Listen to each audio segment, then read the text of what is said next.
today we're going to kind of cover basics of bluegrass banjo, right? The fundamentals that you should be paying attention to, whether you are a beginner or whether you are, a more intermediate or advanced player. These skills are just the basics that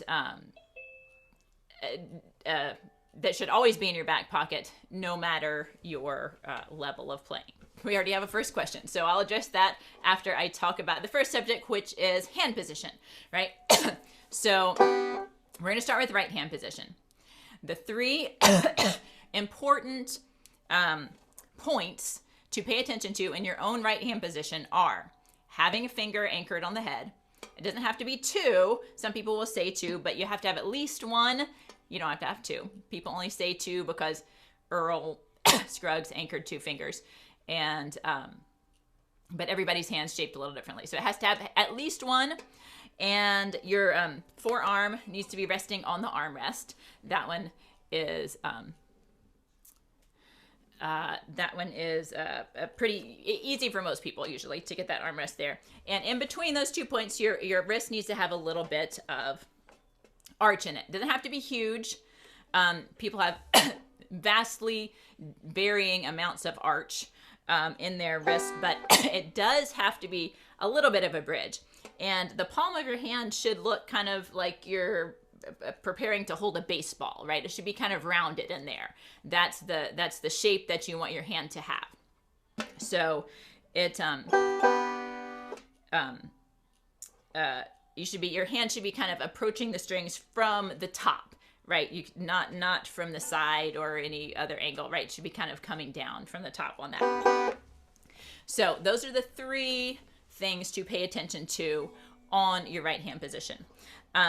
When you are picking the strings, you want your picks, especially your finger picks, you want the string to go right down the center of the pick. And if you have kind of old picks and also have been playing a lot, you'll be able to see that the string should wear a shiny place right where you're consistently hitting on the strings.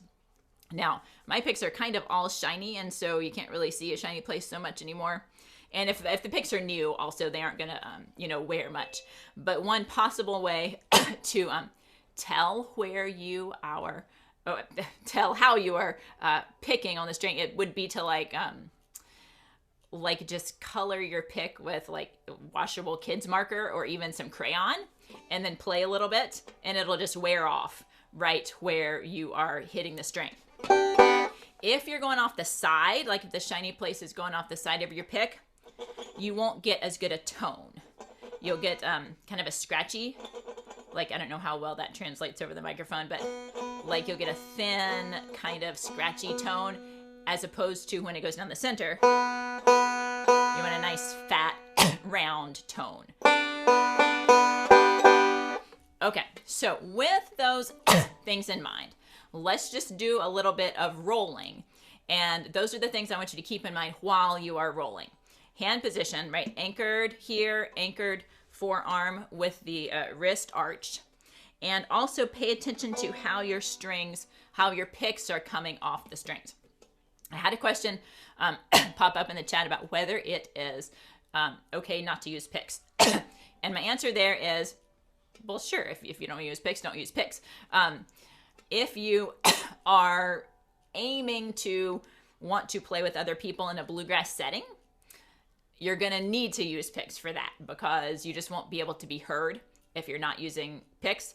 But as far as just playing at home for your own pleasure, that's totally fine. Just picks or no picks, totally fine. And then if you decide later on you want to go out and jam, you can just buy some picks and try them out. Like it's not a either or proposition there. Okay, so we're just going to do forward rolls, right? We're going to do them slow, because what I want you to be thinking about is your hand position and your tone, getting the fattest tone out of your string. So our forward roll is going to be 5-2-1, and I'm going to do it really slow and just kind of join in on the rolling.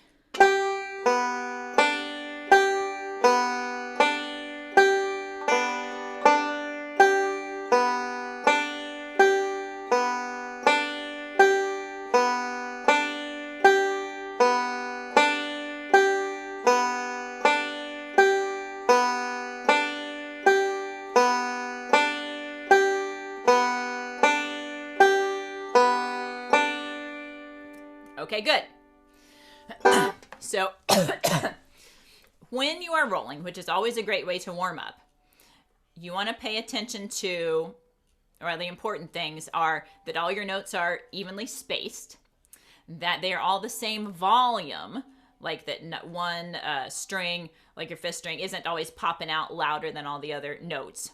And, you know, just the flow, the smoothness of it, right? You just want it to be really smooth, not jerky, right? Okay, somebody asked, do you lock the finger that you anchor? And the answer is no. Like, I guess it's hard to see on the camera, but they are just bent still, right? Like my fingers are bent, not locked. In general, and on either hand, you don't want to have any of your joints locked. That would just be kind of bad hand position. So no, don't lock the finger that you anchor. Okay, so now that was our forward roll. So now let's try backward roll. So we're gonna do a 1, 2, 3, paying attention to all of those three things: the tone, the hand position, the evenness of the notes. Okay, so we're going with a 1, 2, 3 backward roll.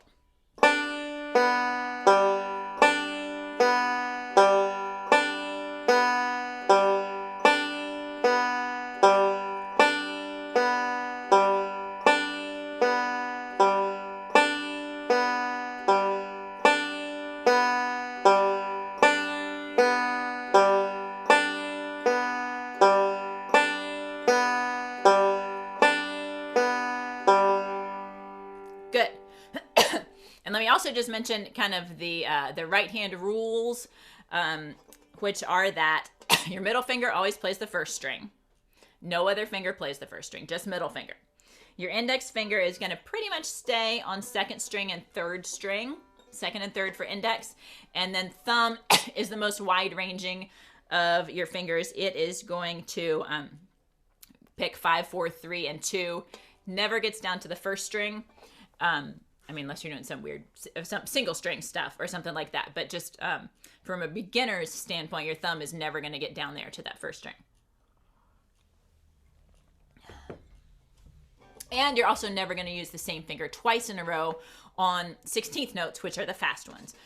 You're always going to alternate fingers, which is the reason that bluegrass banjo can be played so fast, because we're always trading fingers. Okay, so that is the picking hand. Now, the fretting hand, there's some basics that you should be paying attention to here. Basic fretting hand position is that you want your wrist right here to be straight.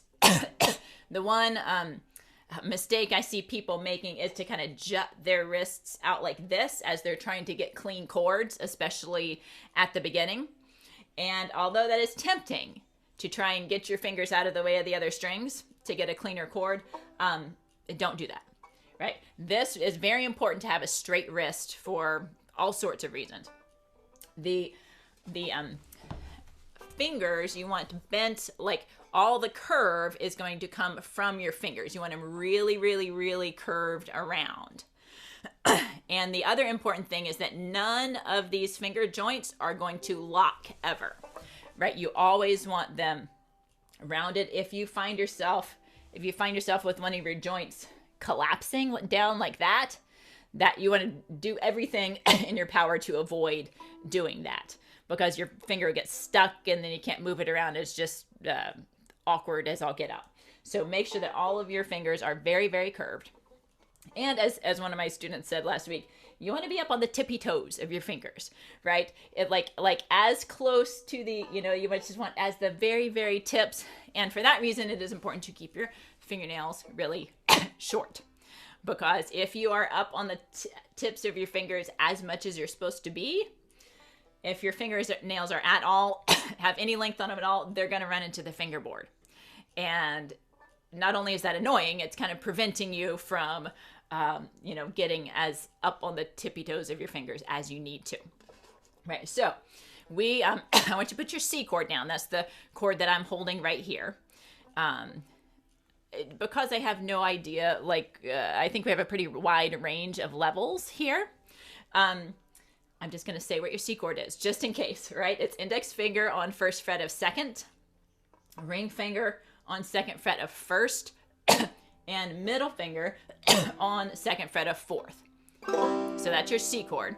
So now we're going to do some rolls in the C chord. And let's just let's hear. Well, we'll go back to our forward roll just for these purposes. So now we're paying attention to the right hand position, the good tone, the anchoring of the fingers, the arching of the wrist, and also left hand position, straight wrist here, curved fingers here, up on the tippy tops of your fingers. So we're doing that 5-2-1 forward roll. So 5-2-1.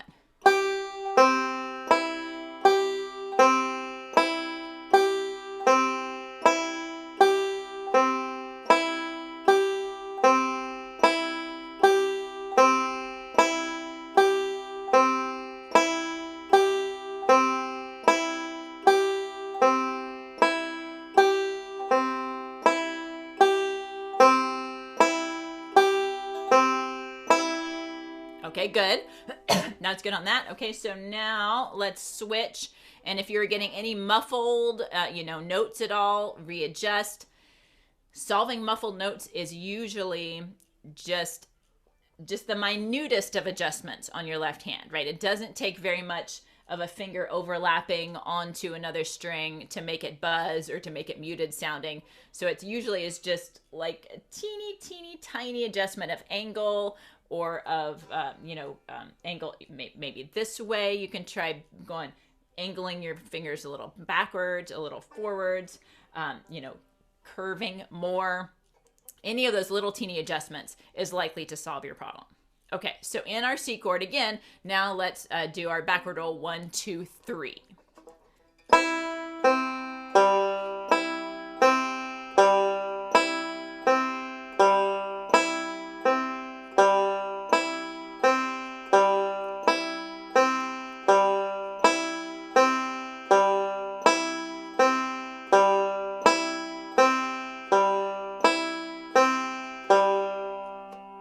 Okay, excellent.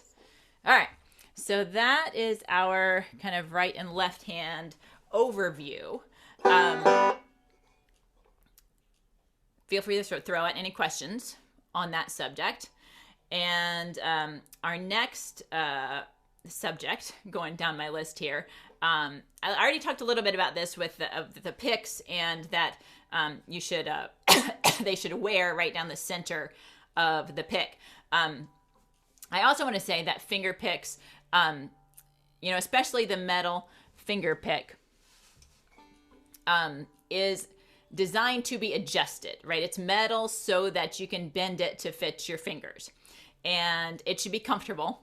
It should not be cutting into your cuticles.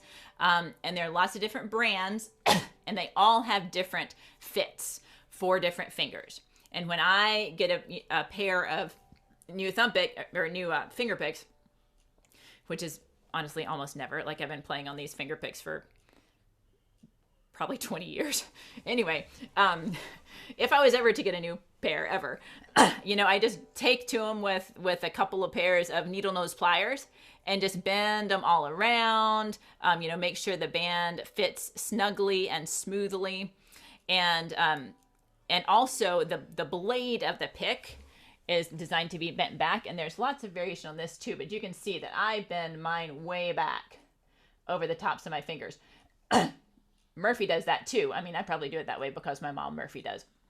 And Earl also bent his way back over but you'll also see lots of players who have them very, very straight.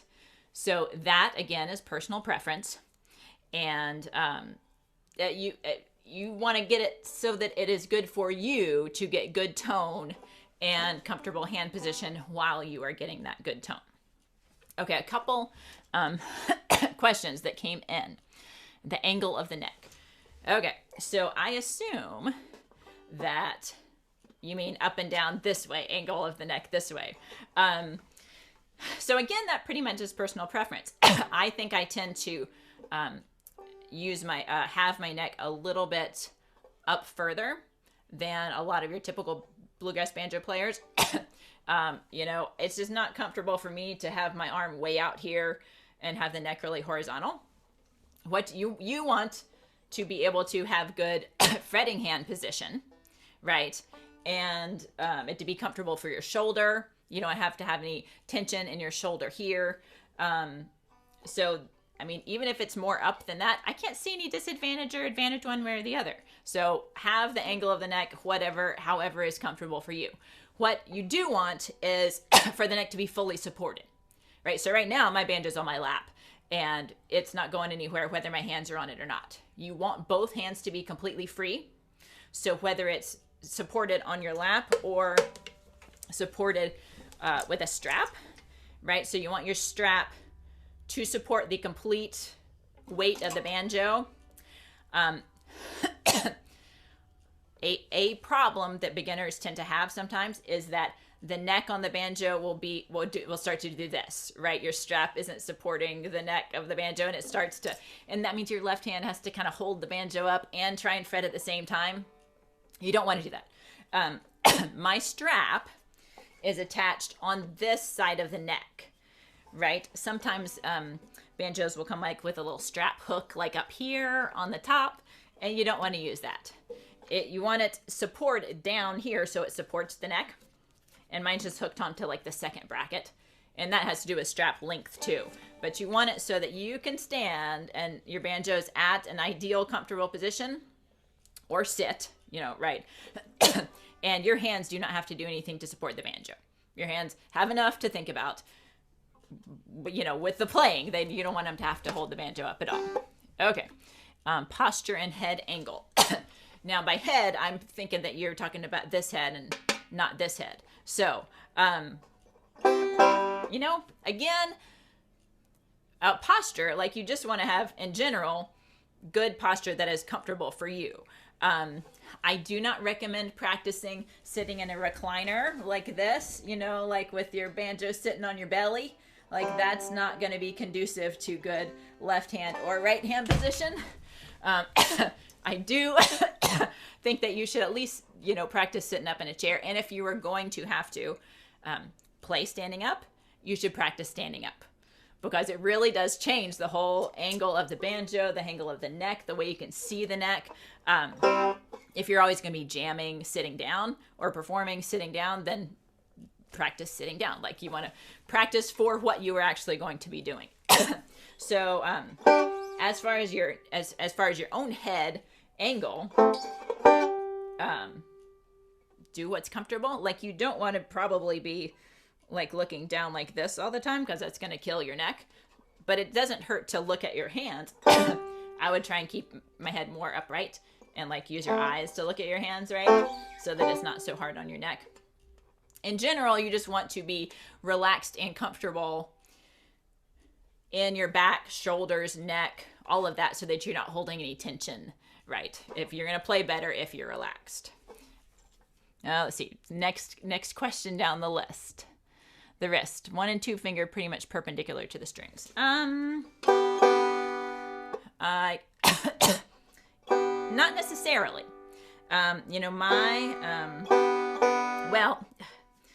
Maybe. Yes and no. They might be perpendicular. So I assume you're talking about your right hand. Theo, you don't say right hand or left hand, but I'm picking hand. You do want the string to go right down the center of your pick, but it doesn't have to come off of the string perpendicular to the string, if that makes sense. It can come off at an angle as long as it's going right down the center of your pick, if that makes sense. Okay. When you change chords, what's your thumb? Oh, I did mean to talk about the thumb. Thank you for reminding me. Do you keep your thumb in the spot? Does your thumb move?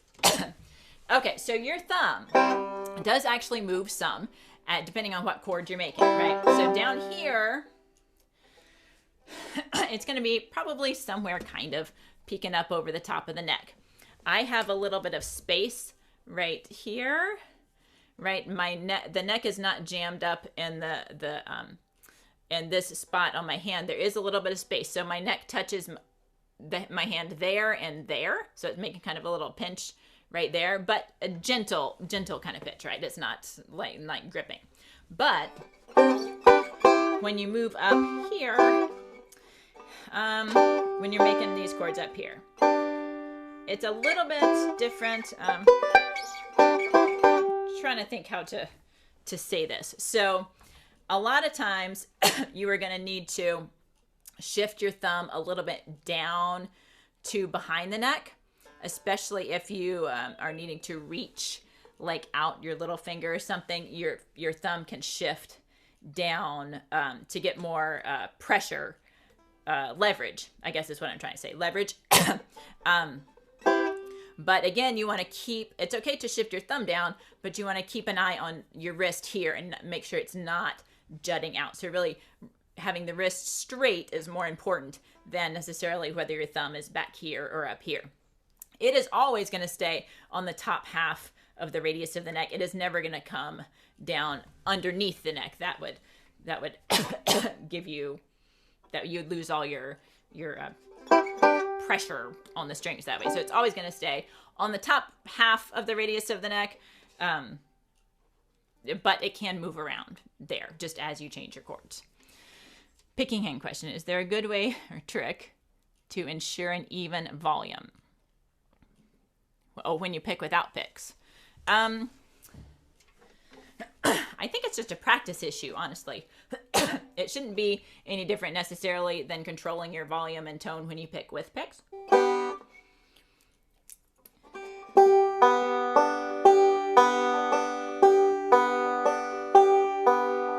So that's my sound without picks, right? It's still even. Still all the notes are of a similar volume. There's no trick to it, but you do have to pay attention to it, and you have to practice it. And if you lose control of those elements, like if you're some notes are starting to drop out, and other ones you're hitting harder than you mean to, probably means you're going too fast, right? Just back down the volume and see if those elements come back. That's my best. A lot of tone and timing questions can be solved by slowing down your tempo. Okay, so let's do a little more playing here in between all the gabbing. So we are going to, just so we can have something that we can all play together, we're just going to stick with a forward-backward roll pattern. A lot of you know it as the roly-poly roll pattern, right? So it's going to be a forward roll of 3, 2, 1, 5. And then a backward roll of 1, 2, 3, 1. So the whole pattern is 8 notes. 3, 2, 1, 5, 1, 2, 3, 1. Okay, so let's just try that pattern together a few times just on the open strings. Here we go. 2, ready, play.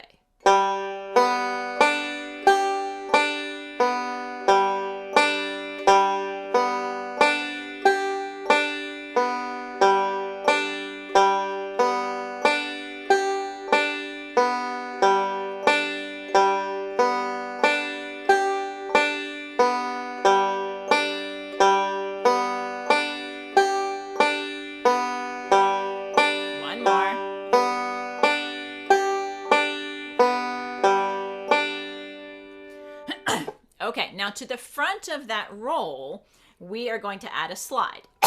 And this is our first little upgrade to our roly-poly roll that we do. So instead of starting with the open 3, we're now going to start with a slide from 2 to 3 on that third string. So you fret the slide with your middle finger, pick up with your thumb, obviously. And so now the forward roll, just the forward roll part of it is going to sound like this. Right, so slide 2, 1, 5.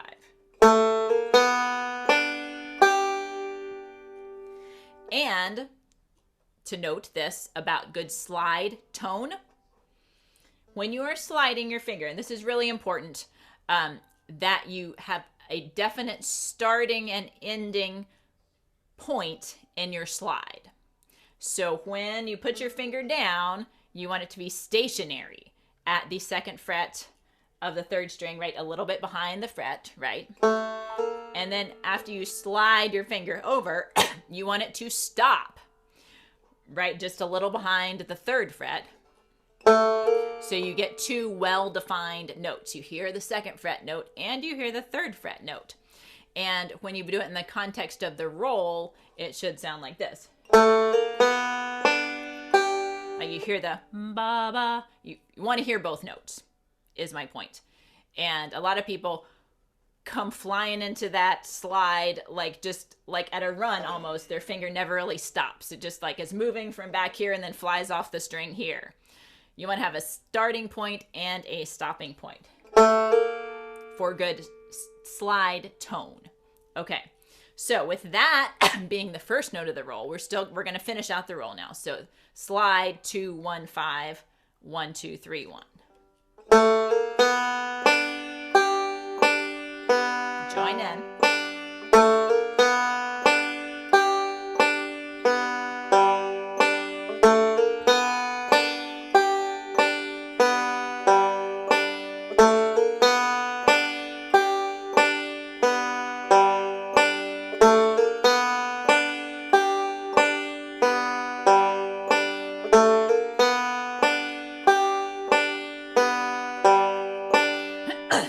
Okay, good. Now, a question that I get often is, how do you get that that bounce, the feeling that Murphy tends to put into her instructional videos a bit more than I do, but it is always a question that comes up, like, how do I get that? And you have to have a few months of playing under your belt in order to get it, but we're going to demonstrate it here with just this simple roll. So up to now, we've been playing it just straight, right? Like all of our notes are the same length. All of them are the same volume. And so now I'm going to just take that and play it with the phrasing that we call bounce or syncopation, right? So that's going to turn it into this.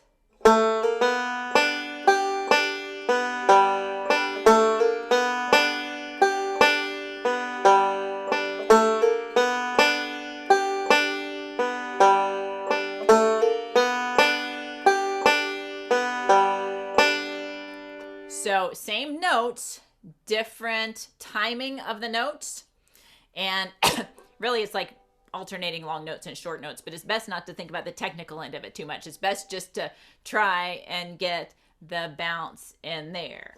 1, 2, ready, play.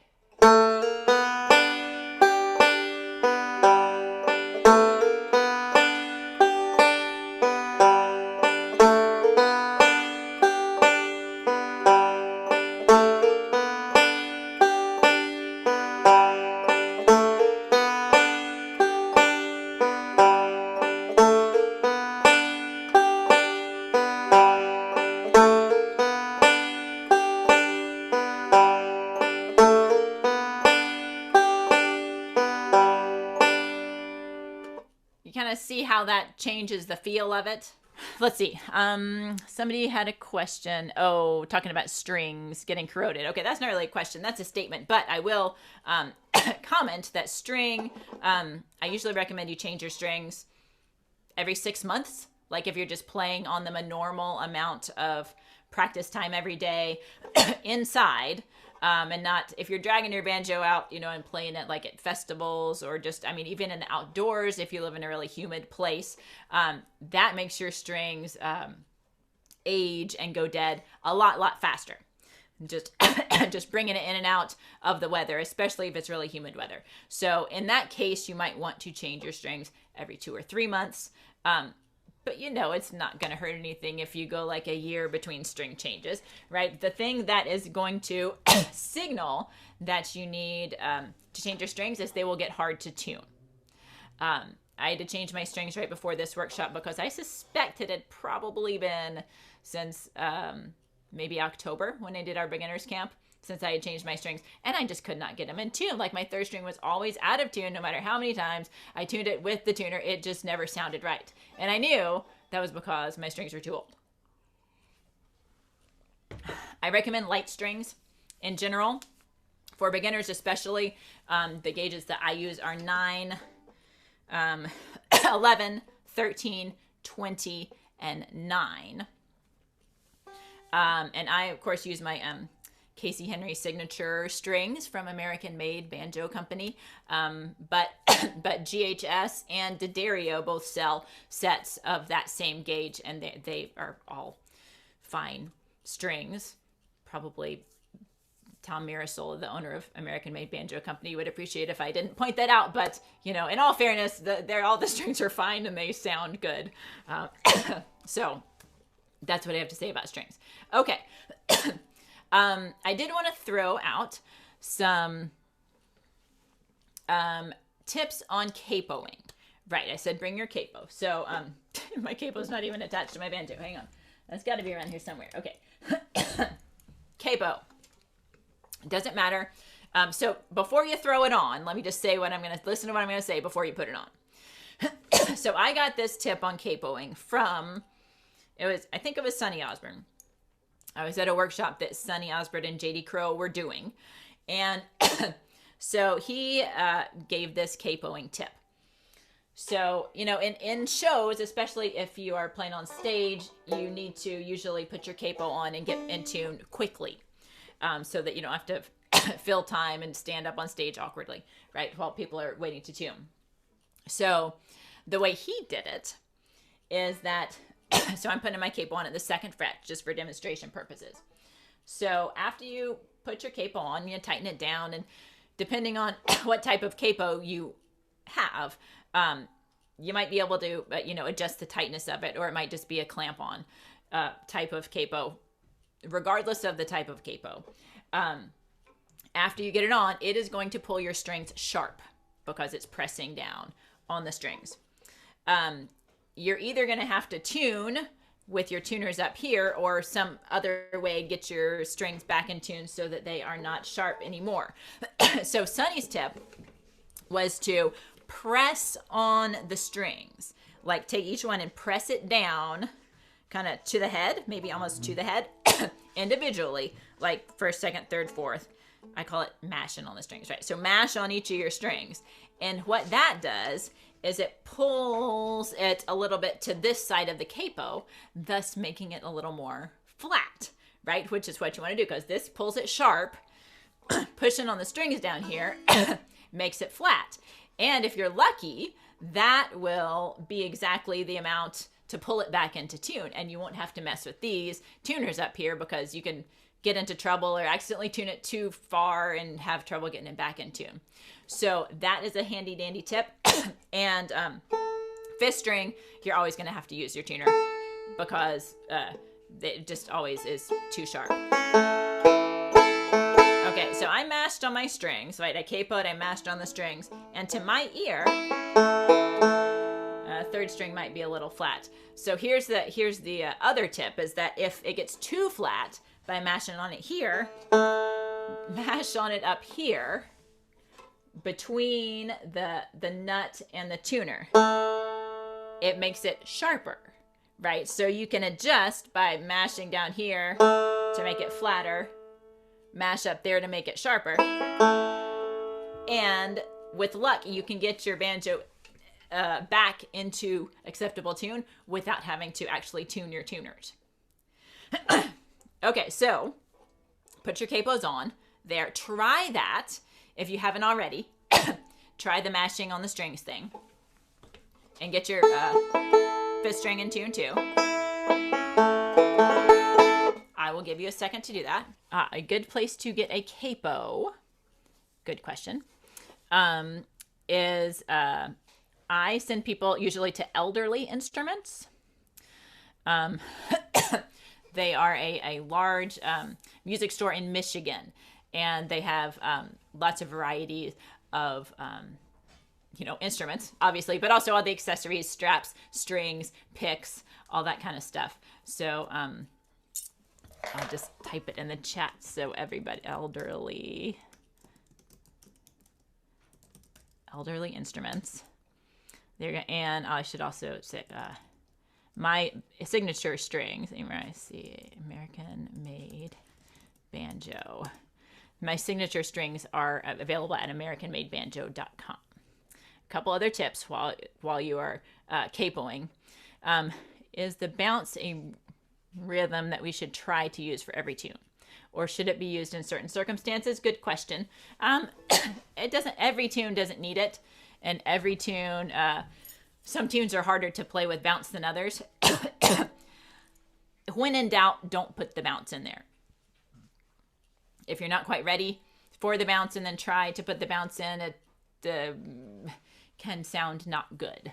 Or it can sound unstable and shaky rhythmically. So when in doubt, don't put the bounce in there. But if you find it creeping into your playing naturally, go for it. Keep it there.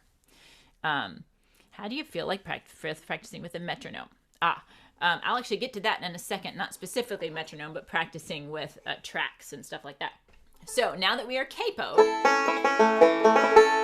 and in A, let's play our same forward backward roll starting with the slide right on the third string. We're gonna go back to playing it straight, no bounce. So there's just straight 16th notes, as it were. And the advantage of doing this over the computer is that even if you don't have a capo yet, you can still just roll right along because nobody else can hear you, right? So you're in G at your house, and that's fine. Play in G at your house. Okay, so here's our speed. 1, 2, ready, play.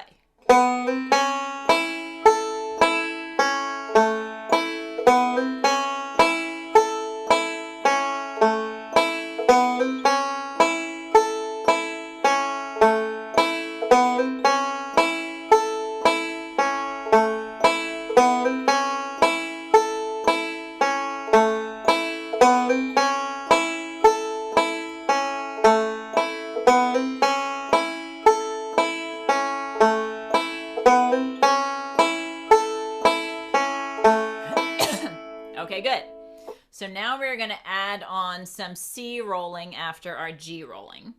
So we're going to do 2 times through that G roll pattern. And then after the G, we're going to go to C here, and we're going to do 2 times through the forward and backward roll in the C pattern. So let's just, before we add it to the G, play this twice in the C, right? So just 2 times and then stop. 1, 2, ready, play.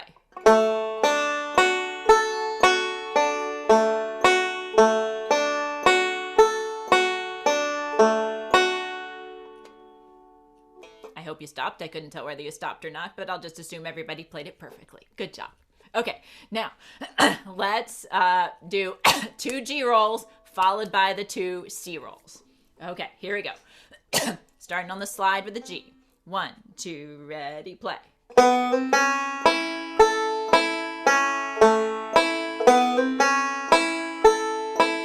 to the C.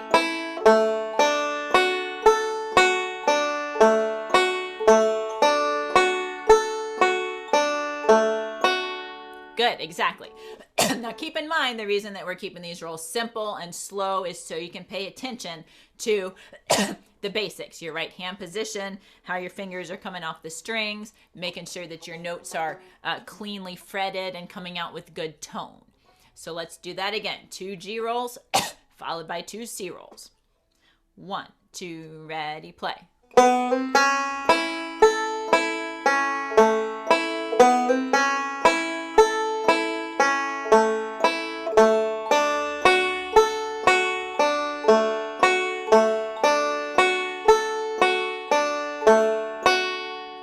Exactly. Good. Okay, so pausing to answer more questions. Let's see. Are all capos alike? No. I mean, they do the same job. Yes. So all capos are alike in that sense. There are several designs of capo, though. Let's see. So the kind that I use is the kind that can stay attached to the banjo, right? It hinges open, and when you have it on your neck here and you're not using it, you can just slide it back behind the nut for storage. I like that because it can't get lost that way. If it's always attached to the banjo, you're not going to lose your capo. There's other designs like this little one, which randomly came from D'Addario. Somebody left at a jam session or something. D'Addario makes this one. And then there's like just the kind of clamp-on type that are spring-loaded made by Kaiser. And then there's also Shub is also another good banjo capo company. So the only thing you need to pay attention to, Page is the company that makes these that stay, Paige, is the company that makes these that stay on the neck. The only thing you need to pay attention to if you're getting this kind that stays on the neck is you probably want to get one that is wide enough to also capo at the 5th fret and above. They make a skinny kind, which it will capo all the way up to B, and then they make a slightly wider kind, which will capo up to C and above. And you probably are going to want the wider kind so that you can have access to these frets as well. How high can you tune the 5th string without breaking? Probably 3 frets. You can definitely tune it up 2 frets without breaking, no problem. You can probably tune it up 3 frets without breaking, unless your string is really old or there's something structurally wrong with it that you don't know in advance. I would not tune it any higher than that because then you do really run the a chance of breaking it. But getting these little railroad spikes in your neck is a really good idea if you're going to be capoing a lot. Or there's a thing that is called a 5th string capo, which is a teeny tiny little thing that looks like that. It's hard to see. That's not part of it. It's just this thing that you can actually hook onto your 5th string to take care of the job of capoing the 5th string. The general rule on the 5th string is whatever you do with your capo to these 4 strings, you also do to your 5th string. Oh yeah, okay. So when your capo, for instance, is on the 2nd fret, your 5th string gets spiked to the 7th fret or tuned to an A note. So whatever you do here, you have to do independently here. Okay, let's see. We got about 15 minutes left. So let me hit some other high points here. People often ask how fast they should move through material. And our general rule of thumb at the beginning is about a song a month, right? That's about as much material as you're going to be able to absorb, just mentally, and, that your fingers are going to be able to execute physically. You do not have to get your new song like perfect before moving on to another new song. You do need to get it to the point where you can play it through without stopping. You don't have to think about it. You don't have any pauses for thinking in your practice. And, when you can comfortably play it smoothly, like a bunch of times in a row, like at least 5 times in a row without stopping and without getting lost in the tune, then you're probably ready to add on the next tune. It doesn't have to be perfect, but it does have to be cohesive in your head. And of course, as you add on new material, you want to keep practicing the old material. One issue that arises as you get more and more songs in your repertoire is, how do you not lose track and let some fall through the cracks? Because inevitably, there's going to be songs you practice more and songs you practice less. And sometimes you start to lose the ones you practice less just because if you don't use it, you lose it. So what I recommend people do is take index cards and on each index card, write the title of one song that you play. So you should have a stack of index cards with each, of all the songs that you play. Shuffle up the cards. And each time that you sit down to practice, pull out 1 or 2 and use those as your warm-up, maybe, if it's the older songs or whatever, and play each through for 5 minutes. And I usually recommend to just set a timer so that you can just sit and play and you don't have to look at a clock or anything and you'll hear a boing or a ding when you're done playing. Just play it through for 5 minutes and then move it to the done pile, and then play your next one for 5 minutes. And then the next day, pull out another couple from your not played pile, play them for 5 minutes, put them over into the done pile. So with the goal being by the end of the week, you would have moved everything over into the done pile. And then the next week you start over. So that prevents any songs from inadvertently slipping through the cracks. Just kind of is a good way to keep all your repertoire in a reasonable amount of not rustiness, right? I had a couple about questions about how to use your practice time, right? How's the best way to effectively practice and use your practice time? The first rule is that a little practice is better than no practice, all right? So if you find yourself going lots of days without practice because you just can't seem to find the time, aim for 5 minutes a day, right? You can fit 5 minutes of practice in basically anytime, right? While you're, waiting for your coffee to brew or your tea to steep or your rice to cook or whatever, just you want to have your banjo accessible, right? So you don't have to dig it out of a case or out of a closet or whatever. If it's safe to leave it uncased, like in a stand or hanging on a wall somewhere, that's the best. So you can just walk by and grab it off and practice a little bit. So even 5 minutes is better than 0 minutes, right? Don't aim high and then end up not practicing at all because you didn't have 20 minutes, to practice or whatever. So just aim for some minutes a day. If you have only 5 or 10 minutes, maintain your current material, right? Play your old stuff. Make sure it's just not losing anything, right?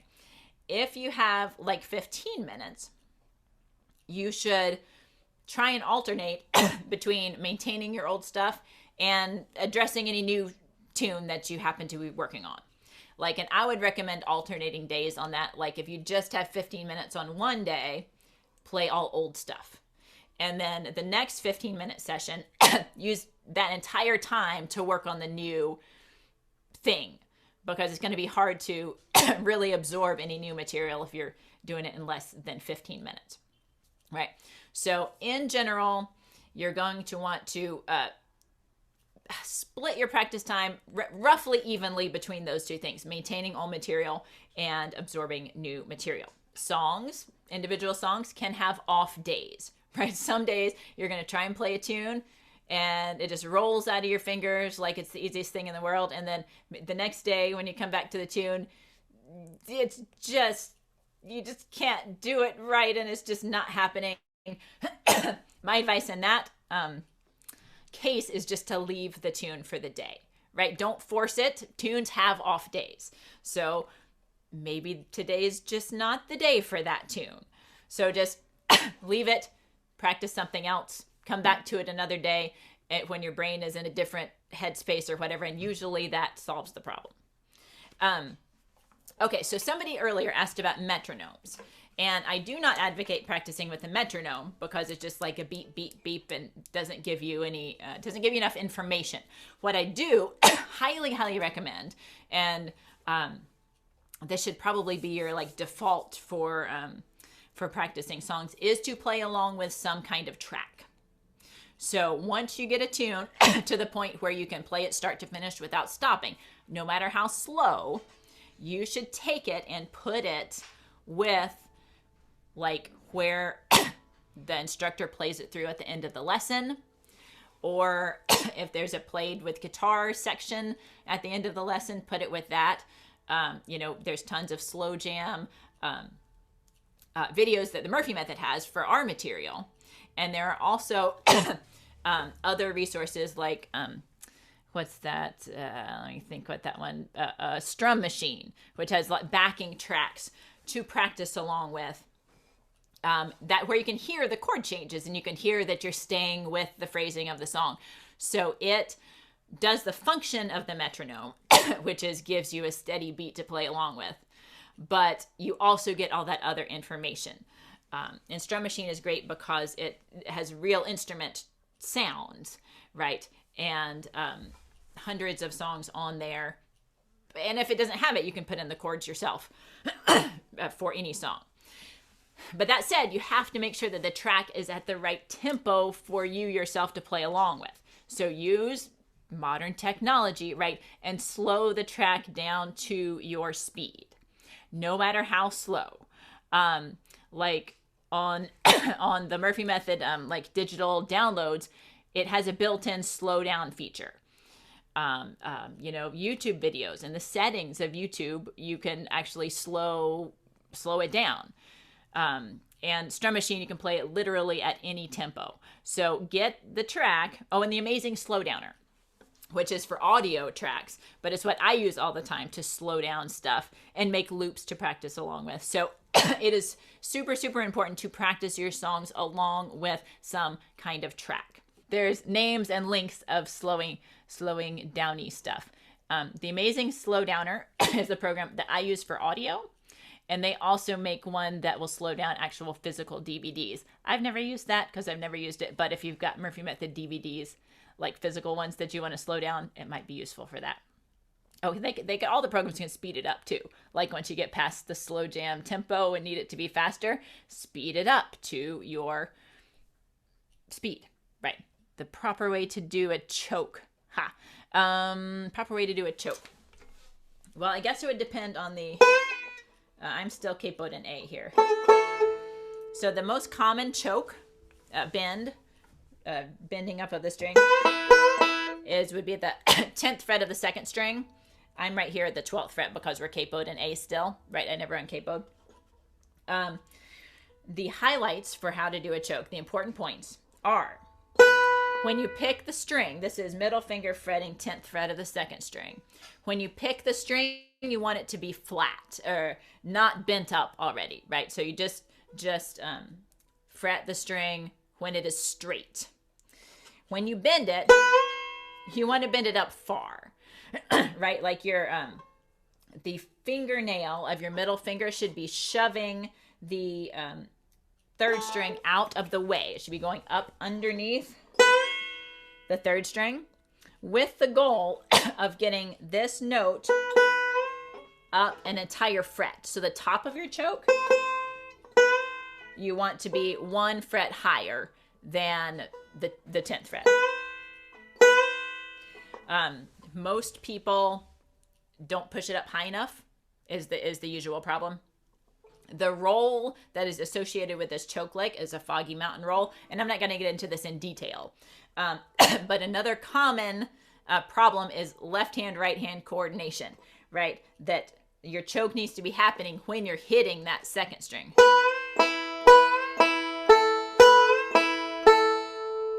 And you just have to practice it really slow. You want to hear the choke on the way up, and then you don't really want to hear it come down. You want to hear the up bend. You do not want to hear the down bend, except in certain songs and circumstances. But like just the Foggy Mountain Breakdown choke, you only want to hear the up. And that's a left hand, right hand coordination issue also. Okay. Are you only practicing tunes? What about technique or timing exercises? You know, I don't like exercises. I think they're boring. You'll talk to different banjo players and get different answers. Like I have a feeling Ron Block does a lot of timing exercises and stuff. I want to be playing tunes. I want to be learning new tunes. And I think that you can get all the technique and timing that you need from learning tunes. But, you know, just through the process of practicing all the different parts of all the different tunes, you're going to get what you need. As you're polishing down the tunes, you're also polishing your techniques and your timing. So I greatly advocate learning everything within the context of tunes, rather than, you know, just pulling them out and doing exercises like independently of that. Okay. Anything else? Gosh, we are so running out of time. Okay. Actually, I got almost to the end of my list, which is pretty good. One more thing I did want to say was about learning tunes. So there are at least 3 levels of knowing a tune, right? So the first, you sit at home and you learn your tune and you can play it through. You're like, yes, I got a new tune. Right on. And then you take it to your lesson and you try and play it in front of your teacher and you can't play the tune anymore. And you're like, man, but I could play this at home.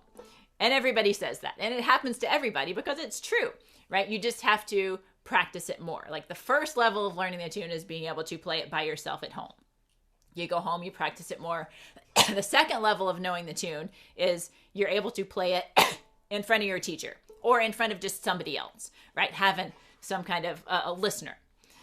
And then even if you have got that down and then you take it and you do it in a jam, sometimes you cannot pull it off in the jam. And you're like, I had this. I know I had this. What happened when I took it to the jam? It totally fell apart and I can't play it anymore.